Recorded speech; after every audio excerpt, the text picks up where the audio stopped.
Hi everyone, welcome to T-SAT classes. మన part 1 బాలలు ఎదుర్కొంటున్నటువంటి సమస్యలు ఏంటి, బాల కార్మికతకు ప్రధానమైనటువంటి కారణాలు ఏంటి, అండ్ ఏ పరిశ్రమల్లో బాలలు ఎక్కువగా ఉన్నారు, ఇవన్నీ కూడా చదువుకున్నాం. ఇప్పుడు పార్ట్ 2లో ప్రభుత్వ చర్యలు ఏ విధంగా ఉన్నాయి, ఎన్జిఓల కృషి ఎలా ఉంది, సంఘ సంస్కర్తల యొక్క కృషి ఎలా ఉంది, అలాగే బాల కార్మికులకు సంబంధించినటువంటి విధానాలు ఏంటి, వీటి గురించి అధ్యయనం చేద్దాం. మనకి ప్రభుత్వ చర్యలు కనుక తీసుకున్నట్లయితే మనకి 1979 ఈ ఇయర్స్ చాలా ఇంపార్టెంట్ అండి. 1979, 86, 87, 88 ఈ 4 సంవత్సరాలు కూడా చాలా ఇంపార్టెంట్.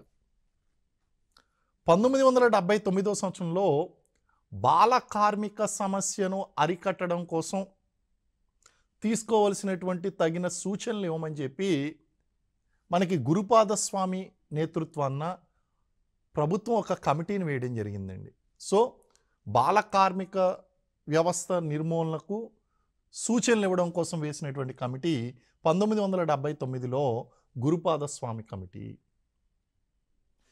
ఈ కమిటీ చేసినటువంటి సూచనల మేరకు 1979లోనేమో కమిటీ వేశారు. 1986లో ఈ కమిటీ ఇచ్చినటువంటి సూచనల మేరకు, గురుపాదస్వామి కమిటీ చేసినటువంటి సూచనల మేరకు ఒక చట్టం చేయడం జరిగింది.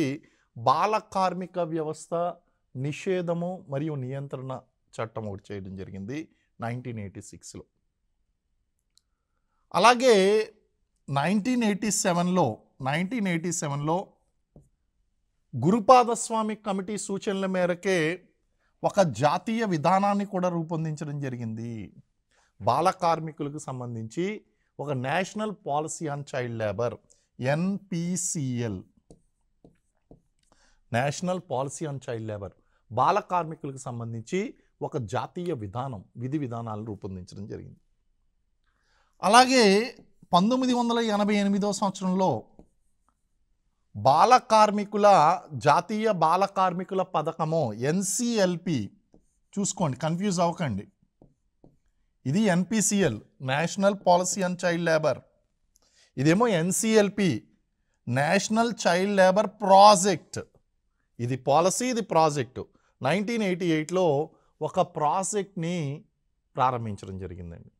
ఇవన్నీ కూడా బాల కార్మిక వ్యవస్థను కంట్రోల్ చేయడం కోసం, అదుపు చేయడం కోసం ప్రభుత్వం తీసుకుంటున్నటువంటి చర్యలు. అలాగే విధానాలు వచ్చినాయండి మనకి. ఫస్ట్ బాలలకు సంబంధించి 1974లో బాలల జాతీయ విధానం, నేషనల్ చైల్డ్ పాలసీ.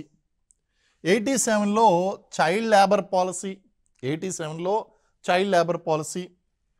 2005లో బాలల హక్కుల పరిరక్షణ కమిషన్ యొక్క చట్టం, అంటే జాతీయ స్థాయిలో బాలల హక్కులను కాపాడడం కోసం ఒక కమిషన్ ఏర్పాటు చేయాలని 2005లో ఒక చట్టం తీసుకురావడం జరిగింది, 2005.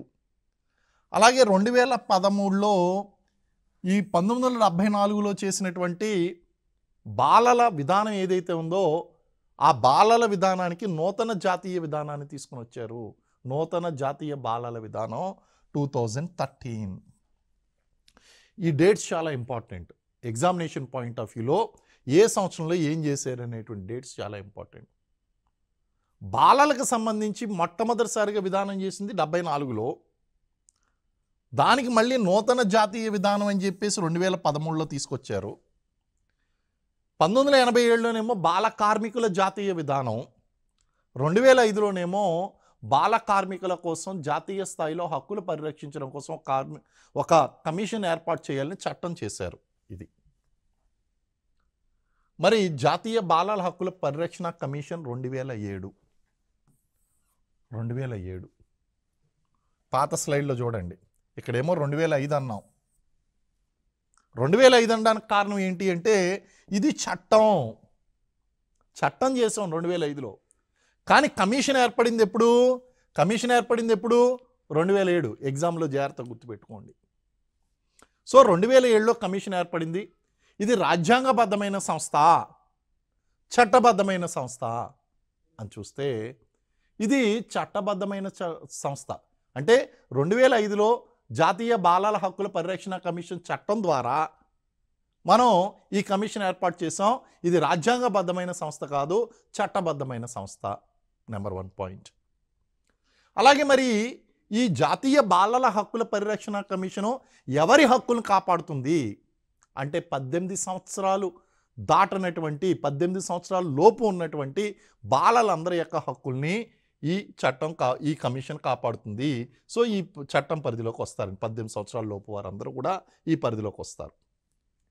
మరి ఈ కమిషన్ యొక్క మొట్టమొదటి చైర్మన్ ఎవరు అంటే ప్రొఫెసర్ శాంతా సిన్హా. ప్రొఫెసర్ శాంతా సిన్హా ఈ కమిషన్కి మొట్టమొదటి చైర్మన్గా 2007 నుంచి 2007 అంటే కమిషన్ యొక్క పదవీ కాలం 3 సంవత్సరాలు ఉంటుంది. 2007 నుంచి 2010, అలాగే 2010 నుంచి సెకండ్ టైం కూడా కన్సిక్యూటివ్గా 2010 నుంచి 2013 వరకు, అంటే 2007 నుంచి 13 వరకు ఈవిడ కమిషన్కి చైర్మన్గా పనిచేశారు. అలాగే ప్రస్తుత అధ్యక్షుడు ఎవరని ఎగ్జామ్స్లో ఇస్తూ ఉంటారు. మనకి 2018 నుంచి కూడా ప్రియాంక్ కానుంగో మనకి దీనికి అధ్యక్షుడిగా ఉన్నారు. అయితే రీసెంట్గా ఆయన పదవీ కాలం పూర్తయింది.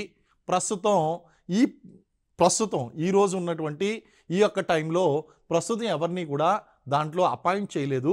ప్రస్తుతం ఖాళీగా ఉంది. ఒకవేళ కనుక మీరు as part of current affairs భవిష్యత్తులో కనుక మీరు ఎగ్జామ్ రాస్తున్నప్పుడు ప్రజెంట్ చైర్మన్ ఎవరు అని చెప్పేసి అప్డేట్ చేసుకుని మీరు చదువుకోవాలి.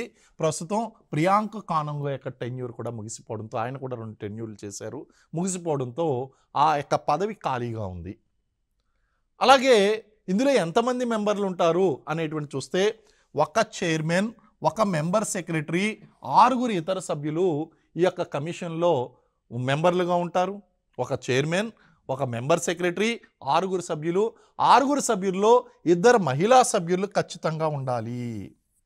2 మహిళా సభ్యులు అనేటువంటి వారు ఖచ్చితంగా ఉండాలి. పదవీ కాలం ఎంత? 3 సంవత్సరాలు. కేంద్ర ప్రభుత్వం నియమిస్తుంది, కేంద్ర ప్రభుత్వం తొలగిస్తుందండి. కాబట్టి ఇది మనకి జాతీయ స్థాయిలో బాలల హక్కుల్ని కాపాడడం కోసం ఏర్పాటు చేసినటువంటి ఒక కమిషన్. ప్రభుత్వ చట్టాలు చాలా ఇంపార్టెంట్ అండి. బాలల కోసం తీసుకొచ్చినటువంటి ప్రభుత్వ చట్టాలు ఏంటి అనేటువంటి చూస్తే గార్డియన్స్ అండ్ వాట్స్ యాక్ట్, సంరక్షణ మరియు సంరక్షకుల చట్టము 1890. అలాగే ప్లాంటేషన్ కార్మికుల చట్టము 1950, స్వతంత్రం వచ్చిన తర్వాత ప్లాంటేషన్ కార్మికుల చట్టం అని చెప్పేసి మనకి ఈ యొక్క తోట కార్మికులు ఎవరైతే ఉన్నారో వాళ్ళలో చిన్నపిల్లల్ని ఎవరిని నియమించకూడదు అని చెప్పి 1951లో చట్టం తీసుకుని వచ్చారు, ప్లాంటేషన్ కార్మికుల చట్టము, కార్మిక చట్టం. అలాగే హిందూ వారసత్వము మరియు పోషణ చట్టము 1956లో Hindu succession and maintenance act అండి. సో హిందూ వారసత్వము మరియు పోషణ చట్టం అని చెప్పి మహిళలను కూడా ఇందులో వారసులుగా గుర్తిస్తూ 1956లో ఈ చట్టం తీసుకురావడం జరిగిందండి. అలాగే అక్రమ రవాణా అనేటువంటిది ఎక్కువగా జరుగుతుంది చెప్పుకున్నాం. బాలలు ఎదుర్కొంటున్నటువంటి ప్రధానమైనటువంటి సమస్యల్లో ఒకటి అక్రమ రవాణా. ఈ మహిళల్లోనూ బాలికల్లోనూ జరుగుతున్నటువంటి అక్రమ రవాణాను అరికట్టడం కోసం మనకి మానవ అక్రమ రవాణా అణిచివేత చట్టము, దీన్ని ఇంగ్లీష్లో ఏమంటారు అంటే suppression of immoral trafficking act అంటారు. దీన్ని ఇంగ్లీష్లో suppression of immoral trafficking act. మీరు సాధారణంగా చదువుకున్నప్పుడు సీతా యాక్ట్ అంటారు కదా, ఆ చట్టం ఇది suppression of immoral trafficking act 1956లో తీసుకుని వచ్చారు. అయితే ఈ చట్టంలో చిన్న లోపం కనిపించిందండి. ఏంటా లోపము అంటే అక్రమ రవాణా అనేటువంటిది సప్రెస్ చేయాలా, ప్రివెంట్ చేయాలా, అంటే దాన్ని తగ్గించాలా, దాని తీవ్రతను తగ్గించాలా, టోటల్గా క్లోజ్ చేయాలా అంటే టోటల్గా ప్రివెంట్ చేయాలి, టోటల్గా నిరోధించాలి. కాబట్టి ఈ సప్రెషన్ అనేటువంటి మాటను తీసివేసి తీసుకొచ్చి ప్రివెన్షన్ అనేటువంటి మాటను యాడ్ చేశారు 1976లో. సో అందు గురించి ఈ చట్టాన్ని ఏమంటారంటే ప్రస్తుతం ఇమ్మోరల్ ట్రాఫికింగ్ ప్రివెన్షన్ యాక్ట్.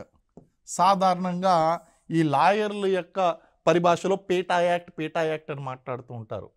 అంటే అక్రమ రవాణా ద్వారా జరిగేటువంటి వ్యభిచారాన్ని అణిచివేసేటువంటి చట్టము. తర్జుమాలో అనేక ప్రాబ్లమ్స్ మీకు మెటీరియల్ కాగా ఎక్కడెక్కడైనా సరే మీరు వివిధ రకాలుగా చదవచ్చు. స్త్రీలలో అవినీతిని అణిచివేసేటువంటి చట్టం, స్త్రీల పట్ల అక్రమ రవాణాను అవినీతిని అణిచివేసేటువంటి చట్టం, ఇలా తర్జుమా లోపాలతో చదవచ్చు. బట్ అక్రమ రవాణాను అణిచివేసే చట్టము. ప్రస్తుతం దీన్ని ఇమ్మోరల్ ట్రాఫికింగ్ యాక్ట్ అని, పేటా యాక్ట్ అని పిలుస్తున్నారు. కారణం ఏంటి అంటే సప్రెషన్ అనేటువంటి పదాన్ని తొలగించి ప్రివెన్షన్ అనేటువంటి పదాన్ని యాడ్ చేశారు. Next probation of offenders act 1958. ఇప్పుడు ఆ పదాన్ని కూడా తొలగించేశారండి. వీళ్ళని ప్రొబేషన్స్ అని చెప్పేసి, ప్రొబేషనర్లు అని చెప్పేసి పిలవకూడదు. బాలాపరాధులు, బాల నేరస్తులు అని పిలవడం కూడా తప్పే జువెనైల్ చట్టం ప్రకారం. కారణం ఏంటి అంటే వాళ్ళని డెలిక్వెంట్స్ అని చెప్పేసి పిలవాలి. లేదా చిల్డ్రన్ కాన్ఫ్లిక్టెడ్ విత్ లా, చట్టంతో విభేదించినటువంటి బాలలు అని పిలవాలి. అంతే తప్ప బాల నేరస్తులు అని చెప్పేసి పిలవకూడదు.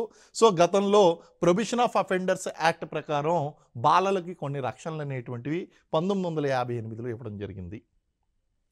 అలాగే బాల కార్మికులు ఎక్కువగా పనిచేసేటువంటి రంగం ఏదంటే రవాణా రంగం, ట్రాన్స్పోర్టేషన్. తెలుసు, డ్రైవర్ ఒకరు ఉంటారు, పని నేర్చుకుంటూ క్లీనర్గా వాళ్ళు ఆ బళ్ళు అవి శుభ్రం చేస్తూ వాళ్ళు చేదోడు వాదోడుగా ఉంటూ చదువు మానేసి పని చేస్తూ ఉంటారు. కాబట్టి ఈ ట్రాన్స్పోర్టేషన్ యాక్ట్లో ఏం చేశారంటే మోటార్ రవాణా కార్మిక చట్టం, మోటార్ ట్రాన్స్పోర్ట్ లేబర్ యాక్ట్ అని చెప్పేసి మనకి 1961లో వీళ్ళకి బ్రేక్ ఇన్స్పెక్టర్లకి, పోలీస్ ఆఫీసర్లకి అధికారాలు ఇచ్చారండి, ఈ చెక్ చేసేటువంటి అధికారం. సో ఒక చట్టాన్ని తీసుకుని వచ్చారు. అలాగే మనకి వెట్టి చాకరీ నడుస్తుంది, బాలల్లో కూడా వెట్టి చాకరీ ఉంది, హలీ హల్వా జీరా రూపంలో ఉంది అని మనం చెప్పుకున్నాం. కాబట్టి వెట్టి చాకరీని అణిచివేస్తూ 1976లో వెట్టి చాకరీ నిషేధ చట్టము, దాన్ని నిషేధిస్తూ ఒక చట్టాన్ని తీసుకుని వచ్చారు. Bonded labour abolition act 1976. అలాగే మనకి చెప్పుకున్నాం గురుపాద స్వామి కమిటీ ఇచ్చినటువంటి సూచనల మేరకు భారత ప్రభుత్వము 1986 సంవత్సరంలో బాల కార్మిక వ్యవస్థను నిషేధిస్తూ మరియు నియంత్రిస్తూ మనకి ఈ చట్టాన్ని తీసుకుని వచ్చారు అని చెప్పేసి మనం చెప్పుకున్నాం. సో బాల కార్మికుల నిషేధ నియంత్రణ చట్టము, చైల్డ్ లేబర్ అబాలిషన్ యాక్ట్ అనేటువంటి తీసుకుని వచ్చారండి. అబాలిషన్ అండ్ కంట్రోల్, నిషేధించాలి అలాగే నియంత్రించాలి.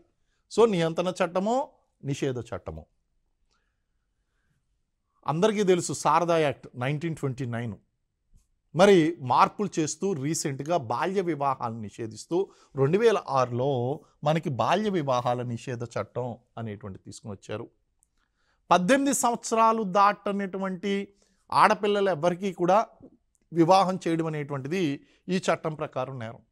ఆడపిల్లకి వివాహం చేయాలి అంటే ఆడపిల్లకి 18 సంవత్సరాలు, మగపిల్లవాడికి 21 సంవత్సరాలు నిండాలి.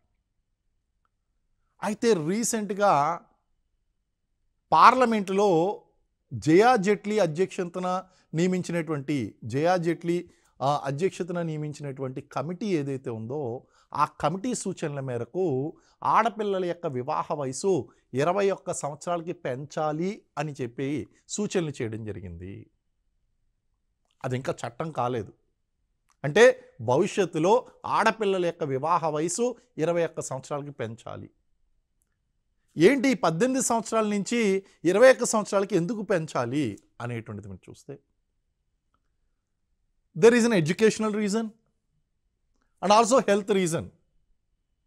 ఆరోగ్యపరమైనటువంటి కారణాలు ఉన్నాయి, అలాగే విద్యాపరమైనటువంటి కారణాలు ఉన్నాయి. దాంతోపాటు స్వావలంబన, సోషల్ అండ్ ఎకనామిక్ రీజన్, స్వావలంబన, ఎంపవర్మెంట్. అంటే 18 సంవత్సరాలకి ఎవరు డిగ్రీలు పూర్తి చేసుకోరు. ఒక పక్కన 18 సంవత్సరాలకి వివాహం అయింది అంటే ఆ డిగ్రీ చదువు అనేటువంటి అర్ధంతరంగా ఆపేయవలసి ఉంటుంది. ఎడ్యుకేషనల్ డెవలప్మెంట్ ఉండదండి. డిగ్రీలు మినిమం 21కి పూర్తవుతాయి కాబట్టి వివాహ వయసు కూడా 21 సంవత్సరాలకి పెంచాలి అని సూచన చేయడం జరిగింది. అలాగే ఆరోగ్యపరమైనటువంటి కారణాలు అంటే ఉమెన్కి మ్యారేజబుల్ ఏజ్ 18 ఉన్నా సరే ప్రెగ్నెన్సీ క్యారింగ్ ఏజ్ అనేటువంటిది 18 కరెక్ట్ కాదు మెడికల్గా. ఆమె 21 ఇయర్స్కి పూర్తి స్థాయిలో ఆ యొక్క ప్రెగ్నెన్సీని బేర్ చేసేటువంటి ఆరోగ్యపరమైనటువంటి శారీరక లక్షణాలన్నీ కూడా కలిగి ఉంటుంది. 18 సంవత్సరాలు దాటిన తర్వాత వివాహం చేస్తే 19, 20, 21లో వచ్చేటువంటి ప్రెగ్నెన్సీలకి ఏమవుతుంది అంటే చైల్డ్ మార్టాలిటీ రేట్ అనేటువంటిది అక్కడ శిశు మరణాలు అనేటువంటివి పెరిగిపోతాయి. కాబట్టి శిశు మరణాలు పెరగడానికి అవకాశం ఉంది, మాతృ మరణాలు పెరగడానికి అవకాశం ఉంది. వీటినన్నింటినీ కంట్రోల్ చేయాలి అంటే women should have the proper age to bear the pregnancy. అంటే మహిళలకు వాళ్ళకి గర్భవతిగా మారడానికి ఆ శారీరక పరిపక్వత అనేటువంటిది పొందాలి అంటే 21 ఇయర్స్ దాటాలి. కాబట్టి మ్యారేజబుల్ ఏజ్ 21కి పెంచాలి అని చెప్పడం జరిగింది. దీని మీద చర్యలు ఇంకా జరుగుతున్నాయండి. అలాగే ఉచిత నిర్బంధ విద్యా హక్కు చట్టం 2009లో ఎవరైతే ఉన్నారో 6 నుంచి 14 సంవత్సరాలు వయసు ఉన్నటువంటి బాలబాలికలకు అందరికీ కూడా ఉచితంగా నిర్బంధంగా విద్యను అందచేయాలి అని చెప్పి దీన్ని ప్రాథమిక హక్కులో భాగంగా చేర్చడం జరిగింది చట్టం చేసి. ఈ మధ్యకాలంలో బాగా వింటున్నాం, చిన్నపిల్లల మీద లైంగిక దాడులు అనేటువంటి ఎక్కువగా జరుగుతున్నాయండి. వీటిని అరికట్టడం కోసం ప్రభుత్వం 2012లో ఒక అద్భుతమైనటువంటి చట్టం తీసుకొచ్చింది, లైంగిక నేరాల నుంచి బాలలను కాపాడేటువంటి చట్టము. ఇందులో బాలురికి రక్షణ లభిస్తుంది, బాలికలకు కూడా రక్షణ లభిస్తుంది. ఎవరైతే 18 సంవత్సరాల లోపు ఉన్నారో వాళ్ళందరూ కూడా ఈ చట్టం నుంచి వాళ్ళకి రక్షణ అనేటువంటిది పొందడం జరుగుతుంది, న్యాయ సహాయం అనేటువంటిది పొందడం జరుగుతుంది. 2012లో తీసుకొచ్చారు. దీన్నే మనం పోక్సో చట్టము అని చెప్పేసి చెప్తామండి. ఇదేమంటాం? పోక్సో చట్టము, prevention of child sexual offences act 2012. POCSO చట్టం వెరీ వెరీ ఇంపార్టెంట్ అండి. అలాగే జువెనైల్ జస్టిస్ యాక్ట్ 2000 సంవత్సరంలో తీసుకొచ్చాము. తర్వాత వివిధ కాలాల్లో దాన్ని సవరిస్తూ 2017లో రీసెంట్గా సవరణ అనేటువంటి తీసుకుని వచ్చాం. జువెనైల్స్ అంటే ఎవరు? జువెనైల్స్ అంటే ఒక నిర్ణీత వయసు లోపు ఉన్నటువంటి బాల నేరస్తులు. ఇందాకే అన్నాను బాల నేరస్తులు అని వాళ్ళని పిలవకూడదు అని చెప్పి. చిల్డ్రన్ కాన్ఫ్లిక్టెడ్ విత్ లా, చట్టంతో విభేదించినటువంటి బాలలు, బాలాపరాధులు, అపరాధం చేసినటువంటి వారు. ఎందుకంటే ఇక్కడ జువెనైల్ చట్టం ఏమో నమ్ముతుందంటే ఏ థియరీ ఆఫ్ ఇన్నోసెన్స్. ఆ థియరీ ఆఫ్ ఇన్నోసెన్స్ ప్రకారం బాలలు అమాయకులు అని నమ్మడం జరుగుతుంది. వాళ్ళు తప్పు చేశారు కానీ వాళ్ళ అమాయకత్వంతో తప్పు చేశారని నమ్మి వాళ్ళకి చట్టపరంగా కొన్ని రక్షణలు కల్పించడం అనేటువంటి జరుగుతుంది. అయితే నిర్భయ సంఘటన జరిగిన తర్వాత అక్కడ ఉన్నటువంటి 6 నిందితుల్లో ఒక నిందితుడు ఎవరైతే ఉన్నారో అతడు జువెనైల్, అంటే 18 సంవత్సరాల లోపు ఉన్నాడు. నిర్భయ నిందితుల్లో మీకు తెలుసు ఆల్రెడీ 6 నిందితులు ఉన్నారు. 6లో ఒకరు మైనర్ ఏమో జువెనైల్ జస్టిస్ యాక్ట్ ప్రకారమో రక్షణ పొందేశాడు. సింపుల్గా ఒక 3 సంవత్సరాల జైలు శిక్షతో, సాధారణమైనటువంటి శిక్షతో బయటికి వెళ్ళిపోయాడు. అతన్ని ఆ చిన్నపిల్ల నేరస్తులు ఉండేటువంటి బాలాపరాధులు ఉండేటువంటి ఆ స్కూల్లో జాయిన్ చేసి అతన్ని 3 సంవత్సరాల తర్వాత విడుదల చేశారు. రామ్ సింగ్ తిహార్ జైల్లో ఆత్మహత్య చేసుకున్నాడు. మిగిలిన 9 ఉరివేశారు. అంటే ఈ 6 చేసినటువంటి నేరంలో ఇతడు బాలుడు అవ్వడం వలన తప్పించుకుపోయాడు. అతని వయసు ఎంత అంటే 17 సంవత్సరాల 11 నెలల 18 రోజులు. అంటే సింపుల్గా ఆ డేస్ డిఫరెన్స్లో అతను తప్పించుకున్నాడండి. వెంటనే ఆ నేర న్యాయ సవరణ చట్టంలో దాంట్లో భాగంగా అలాగే జువెనైల్ జస్టిస్ యాక్ట్లో తీసుకొచ్చిన మార్పుల కారణంగా ఈ హీనియస్ క్రైమ్, తీవ్రమైనటువంటి నేరాలకు పాల్పడేటువంటి వ్యక్తుల విషయంలో జువెనైల్ జస్టిస్ అనేటువంటిది ఆ బాలలు అనేటువంటి డెఫినేషన్ దగ్గర వయసు 16కి తగ్గించడం జరిగింది. 18 లోపు కాదు, 16 లోపు. ఒకవేళ 16 నుంచి 18 సంవత్సరాల లోపు వారు కనుక ఇలాంటి తీవ్రమైనటువంటి నేరాలకు పాల్పడినట్లయితే వాళ్ళు పెద్దలను విచారించినట్టుగానే విచారిస్తారు. వీళ్ళకి జువెనైల్ జస్టిస్ ప్రకారం వాళ్ళకి ఆ యొక్క రక్షణలు అనేటువంటివి లభించవు. సో ఇవన్నీ సవరణలు చేస్తూ జువెనైల్ జస్టిస్ యాక్ట్ అనేటువంటిది 2000, 2013 అలాగే 2017లో సవరణలు చేయడం జరిగిందండి. అలాగే బాల కార్మిక నిషేధ నియంత్రణ చట్టం 1986లో చేశారని మనం చెప్పుకున్నాం. దాన్ని మళ్ళీ ఏం చేశారంటే 2016లో సవరణ చట్టం తీసుకుని వచ్చారండి. ఇందులో మనకి జైలు శిక్షలు కానీ పెనాల్టీలు కానీ వాటిని పెంచుతూ ఒక ఒక ముఖ్యమైనటువంటి మార్పు చేశారు. అంతకుముందు మనకి ఎక్కడా కూడా చట్టంలో కౌమార కార్మికులు అనేటువంటి పేరు లేదు. టీనేజ్ లేబరర్స్ అనేటువంటి పేరు ఎక్కడ కూడా, ఆ యొక్క పదం ఎక్కడ కూడా లేదు. కానీ 2016 చట్టం దగ్గరికి వచ్చేసరికి కౌమార కార్మికులు టీనేజ్ లేబరర్స్ అనేటువంటి ఒక వర్డ్ని యాడ్ చేసి అంతకుముందు ఉన్నటువంటి ప్రమాదకరమైనటువంటి పనులు, ప్రమాదకరం కానటువంటి పనులు అనేటువంటి భేదాన్ని తొలగించి 18 సంవత్సరాల లోపు వారు ఎవరైనా సరే ఇటు ప్రమాదకరమైనటువంటి పనులు చేయకూడదు, ప్రమాదకరం కానటువంటి పనులు చేయకూడదు, అసలు ఏ పని చేయకూడదు. అంటే ఈ difference dangerous processes, non dangerous processes అనేటువంటి డిఫరెన్స్ని తీసేసి దాన్ని వివరిస్తూ ఈ వర్డ్ని యూజ్ చేయడం జరిగింది. 16 నుంచి 18 వరకు ఉన్నటువంటి వాళ్ళని టీనేజ్ లేబరర్స్ అన్నారు వాళ్ళని. సో ప్రస్తుతం ఉన్నటువంటి కొత్త చట్టం ప్రకారము ఈ డేంజరస్ ప్రాసెస్ ప్రమాదకరమైనటువంటి ప్రక్రియల్లోనూ ప్రమాదకరం కానిటువంటి ప్రక్రియల్లోనూ ఎందులోనూ కూడా పాల్గొనకూడదు అనేటువంటి చెప్పడం జరిగిందండి. ఇవన్నీ కూడా బాలల కోసం చేస్తున్నటువంటి ముఖ్యమైనటువంటి చట్టాలు. అండ్ ఈ చట్టాల అమలు ద్వారా చాలా వరకు బాల కార్మికత అనేటువంటిది కంట్రోల్లోకి వచ్చింది, నియంత్రణలోకి వచ్చింది. అలాగే ఒక పక్కన ప్రభుత్వం కృషి చేస్తుంది, మరో పక్కన ఈ ఎన్జిఓలు స్వయం సహాయక బృందాలు ఈ యొక్క వాలంటరీ గ్రూప్స్ ఏదైతే ఉన్నాయో అవన్నీ కూడా ప్రభుత్వేతర సంస్థలు, స్వచ్ఛంద సంస్థల కృషి వలన కూడా ఈ బాలలకు అనేక సంక్షేమ అంశాలు వాళ్ళ ముందుకు వచ్చాయండి. ఉదాహరణకి ఈ బాలల కోసం నడిపిస్తున్నటువంటి కొన్ని ఆర్గనైజేషన్ ఎన్జిఓలు అంటే బచ్పన్ బచావో ఆందోళన, ఈ సంస్థను ప్రారంభించింది ఎవరంటే కైలాస్ సత్యార్థి. బాలల కోసం పనిచేస్తున్నటువంటి ముఖ్యమైన ఎన్జిఓ ఏది అంటే బచ్పన్ బచావో ఆందోళన్. అలాగే child fund, care India, Talash India, పేరులోనే ఉంది తలాష్ ఇండియా, తప్పిపోయినటువంటి బాలలను వెతికి పట్టుకుంటుందండి, అందులో హెల్ప్ చేస్తుంది.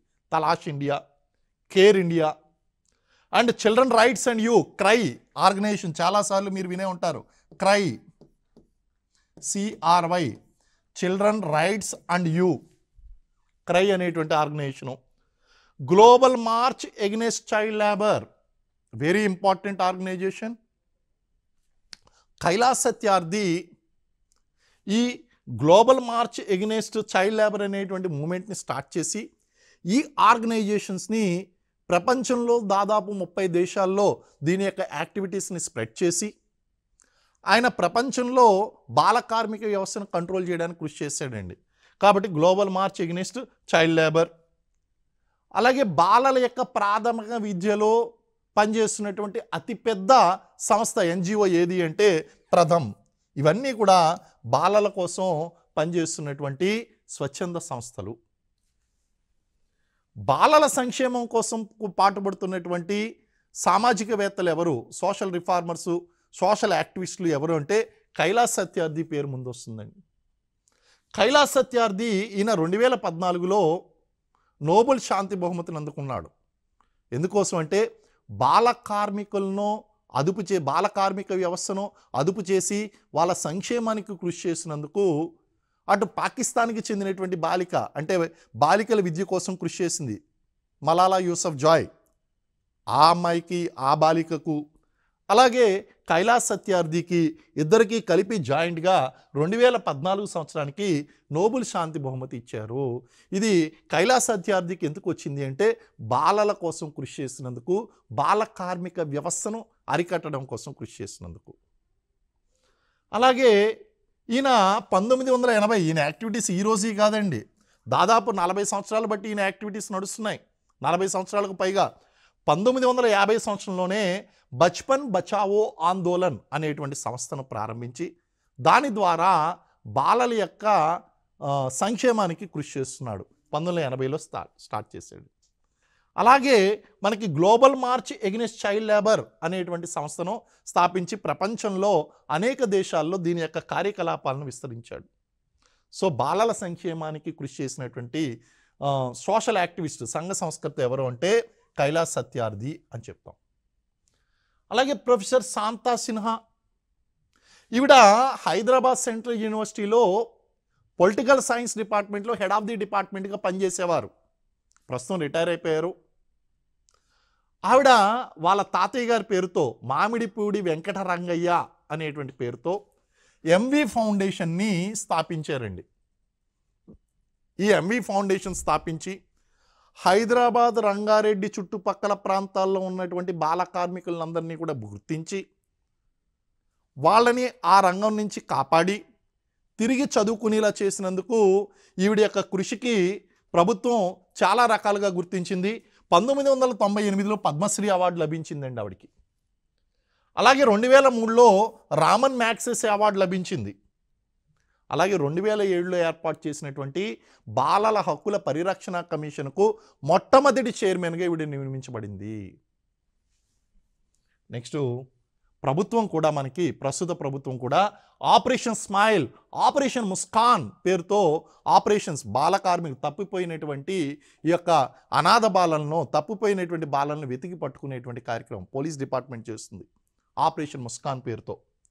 సో దీన్ని మొట్టమొదటిసారిగా ప్రారంభించింది ఎవరు అంటే గజియాబాద్ పోలీసులు అండి. యూపీలో ఉన్నటువంటి గజియాబాద్ పోలీసులు 2014 సెప్టెంబర్లో దీన్ని ప్రారంభించారు. తర్వాత జూలై 2015 నుంచి దేశవ్యాప్తంగా ఉన్నటువంటి అన్ని రాష్ట్రాల్లో ఉన్నటువంటి పోలీసులు దీన్ని అడాప్ట్ చేసుకున్నారు ఈ కార్యక్రమాన్ని. బేసికల్గా ఏంటి అంటే తప్పిపోయినటువంటి బాలలను వెతికి పట్టుకుని వాళ్ళ జీవితంలో నవ్వులు విరబూయించేటువంటి కార్యక్రమమే ఆపరేషన్ ముస్కాన్. ఉర్దూ పదం ముస్కాన్ అంటే నవ్వడం, స్మైల్ అన్నారు, ఆపరేషన్ స్మైల్ అన్నారు. పోలీస్ డిపార్ట్మెంట్ వారు ప్రతి పోలీస్ స్టేషన్లోనూ ఒక సబ్ ఇన్స్పెక్టర్, 4 కానిస్టేబుల్ యొక్క ఆధ్వర్యంలో స్మైల్ టీమ్ సభ్యులు నియమించి ఈ ఆపరేషన్ ముందుకు తీసుకువెళ్తున్నారు. మరి మీకు ఒక అనుమానం రావచ్చు, ఈ బాల కార్మికులు అనేటువంటి వారు లేదా బాలలు అనేటువంటి వారు తప్పిపోయినప్పుడు చిన్నప్పుడు వయసు తక్కువగా ఉంటుంది, తర్వాత 20-30 సంవత్సరాల తర్వాత వాళ్ళని గుర్తుపట్టడం ఎలా? అందుకే ప్రభుత్వం ఒక సాఫ్ట్వేర్ని ఐడెంటిఫై చేసింది, దర్పణ్ టెక్నాలజీ. ఆ దర్పణ్ టెక్నాలజీలో చిన్నప్పుడు ఫోటో ఇస్తే కనుక పెద్ద అయిన తర్వాత ఎలాగా వివిధ ముఖ కవలికలతో ఎలా కనిపిస్తారు అనేటువంటిది ఐడెంటిఫై చేసి ఆ దర్పణ్ టెక్నాలజీ ద్వారా తప్పిపోయినటువంటి ఈ యొక్క బాలలను వెతికి పట్టుకుని తల్లిదండ్రులకు చేర్పించేటువంటి కార్యక్రమం దర్పణ్ టెక్నాలజీ ద్వారా చేస్తున్నామండి. ఇదే కార్యక్రమాన్ని మనం ఏమన్నామంటే ఢిల్లీలో ఆపరేషన్ మిలన్ అన్నాం, హర్యానా పోలీసులు ఏమో దీన్ని ఆపరేషన్ మిలాప్ అని అన్నారు. అలాగే బాలల కోసం ICDS integrated child development programme, సమగ్ర శిశు అభివృద్ధి పథకము 1975లో ప్రారంభించారండి. అలాగే మిడ్ డే మీల్స్ ప్రోగ్రామ్ 1995లో అసలు మొట్టమొదటిసారిగా MGR గవర్నమెంట్ తమిళనాడులో ప్రారంభిస్తే దాన్ని మళ్ళీ సుప్రీంకోర్టు యొక్క ఆదేశాల మేరకు మనం దేశవ్యాప్తంగా ప్రారంభించుకున్నాం. మధ్యాహ్న భోజన పథకం స్కూల్ డ్రాప్అవుట్ శాతాన్ని తగ్గించడం కోసం, బాల కార్మికులను అదుపు చేయడం కోసం. అలాగే సర్వశిక్ష అభియాన్ 6 నుంచి 14 సంవత్సరాలు ఉన్నటువంటి వారందరికీ కూడా ఉచిత విద్య అందించడం కోసం 2001లో తీసుకొచ్చాం. ఉజ్జావేళ పథకము అక్రమ రవాణాను అరికట్టడం కోసం ప్రభుత్వం తీసుకొచ్చినటువంటి పథకం. ఇక్కడ ఎగ్జామ్లో జాగ్రత్తగా చూసుకోండి అమ్మా. ఉజ్జావాలా పథకం వేరు, ఉజాలా పథకం వేరు, అలాగే ప్రధానమంత్రి ఉజ్వల యోజన వేరు. తెలుగు మీడియంలోనూ ఇంగ్లీష్ మీడియంలోనూ క్వశ్చన్ చదవండి, అది ఉజ్జావాలానా ఉజ్వలానా చూసుకోండి. ఇది స్పెల్లింగ్ మిస్టేక్ కాదు, ఇది కరెక్టే. ఉజ్జావాలా అనేటువంటిది అక్రమ రవాణాను అరికట్టడం కోసం 2007లో తీసుకొచ్చినటువంటి పథకం. Pradhan Mantri Ujjwala Yojana free gas stoves, LPG స్టవ్లు ఇచ్చేటువంటిది. And Ujala scheme rural electrification, గ్రామీణ విద్యుత్ LED బల్బులు ఉచితంగా సప్లై చేసేటువంటి ప్రోగ్రాం. కాబట్టి ఈ 3 డిఫరెంట్. ఉజ్జావాలా స్కీమ్ అక్రమ రవాణాను అరికట్టడం కోసం. సబలా 2010-11లో దీన్నే RGSEAG ప్రోగ్రాం అంటారు, Rajiv Gandhi scheme for the empowerment of adolescent girls. RGSEAG అంటారు. సబలా పథకం అంటే ఆడపిల్లలకు వాళ్ళని అభివృద్ధి చేయడం కోసం, ఎంపవర్మెంట్ తీసుకురావడం కోసం, న్యూట్రిషన్ అనేటువంటిది హెల్త్ బెనిఫిట్స్ ఇవ్వడం కోసం తీసుకొచ్చినటువంటి పథకం. 2015లో బేటీ బచావ్ బేటీ పడావ్ BBBP పథకం 2015లో తీసుకొచ్చారు. అలాగే సుకన్య సమృద్ధి యోజన, ఆడపిల్లలకు 18 సంవత్సరాలు వచ్చేంత వరకు ఆ యొక్క స్కీమ్ అప్పటి వరకు పనిచేస్తుందండి. అంటే కొంత సొమ్ములు వాళ్ళకి వచ్చే విధంగా, తల్లిదండ్రులకు వచ్చే విధంగా సుకన్య సమృద్ధి యోజన అనేటువంటిది కూడా తీసుకురావడం జరిగింది. ఈ స్కీమ్స్ అన్నీ కూడా బాలల సంక్షేమం కోసం ఉపయోగిస్తున్నటువంటి పోషణ్ అభియాన్ 2018, మిషన్ వాత్సల్య 2021, మిషన్ ఇంద్రధనుష్ ఈ టీకాలు ఇచ్చేటువంటి కార్యక్రమం 2014, మిషన్ ఇంద్రధనుష్ 2.0 2020, 3.0 2021, 4.0 2022, అలాగే మదర్ అండ్ చైల్డ్ కిట్స్ ప్రస్తుత ప్రభుత్వము 16 రకాలైనటువంటి items mother and child kits రూపంలో ఆ యొక్క ఇన్స్టిట్యూషనలైజ్ డెలివరీస్ని అంటే సంస్థాగతమైనటువంటి ప్రసవాలను ప్రోత్సహించడం కోసం రాష్ట్ర ప్రభుత్వం అందజేస్తున్నటువంటి కార్యక్రమం. ఇలాగ అనేక కార్యక్రమాల ద్వారా బాలల సంక్షేమం కోసం కృషి చేయడం అనేటువంటిది జరుగుతుందండి. సో ఎగ్జామినేషన్ పర్పస్లో ఈ పథకాలు ఏదైతే ఉన్నాయో ఈ పథకాలన్నింటినీ కూడా ఇంకా డీటెయిల్గా చదవలసి ఉంటుంది. What, when, where, who, why అనేటువంటిది పూర్తిగా చదవండి. ఈ పథకాలన్నీ కూడా చాలా ఫ్రీక్వెంట్గా ఎగ్జామ్లో వచ్చేటువంటి అవకాశం ఉంది. సో ఇది మన బాలల సంక్షేమానికి సంబంధించినటువంటి వివిధ అంశాలు. మరొక ముఖ్యమైనటువంటి అంశంతో నెక్స్ట్ ఎపిసోడ్లో కలుసుకుందాం. Thank you very much.